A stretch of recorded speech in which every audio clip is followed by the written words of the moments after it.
പ്രവാസികൾക്ക് രാത്രി ഉറക്കം ഒരു സുഖം തന്നെയാണ്. കിടന്നുറങ്ങുമ്പോൾ, ഡ്യൂട്ടിയെ കഴിഞ്ഞിട്ട് കിടന്നുറങ്ങുമ്പോൾ ഒരു സുഖമാണ്. പക്ഷേ നമ്മൾ നാളെ ലീവാണെന്ന് അറിഞ്ഞിട്ട് ഇന്ന് കിടന്നുറങ്ങുമ്പോൾ കിട്ടുന്ന ഒരു സുഖമുണ്ട്. അത് വേറെ ലെവലാണ്. എങ്ങനെ? വേറെ ലെവലാണ്. കാരണം നാളെ രാവിലെ നേരത്തിന് എണീക്കണ്ട, നേരത്തിന് ഭക്ഷണം കഴിക്കണ്ട, ഒറ്റ കാര്യം ഫോക്കസ് ചെയ്താൽ മതി. ഇന്ന് നന്നായിട്ട് കിടന്ന് ഉറങ്ങുക. എന്താണ്? നന്നായിട്ട് കിടന്നുറങ്ങുക. അപ്പോൾ ഇന്ന് സുഖമായിട്ട് സന്തോഷമായിട്ട് സുഖനിദ്ര ശുഭനിദ്ര എന്നൊക്കെ പറഞ്ഞുകൊണ്ട് കിടന്നുറങ്ങട്ടെ.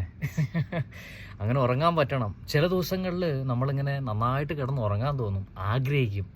നമ്മൾ എത്ര മണിക്കൂർ ഡ്യൂട്ടി ചെയ്യുന്നു, എത്ര മണിക്കൂർ ഡ്യൂട്ടി ചെയ്യുന്നില്ല എന്നുള്ളതല്ല. പക്ഷെ നാളെ ലീവാണെന്ന് അറിയുമ്പോൾ ഇന്ന് വൈകിട്ട് കിടന്ന് ഉറങ്ങുമ്പോൾ കിട്ടുന്ന ഒരു സുഖം, അതിൻ്റെ സുഖം പറഞ്ഞറിയിക്കാൻ പറ്റില്ല.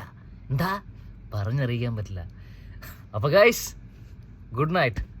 സുഖനിദ്ര ശുഭനിദ്ര. ഉറങ്ങട്ടെ.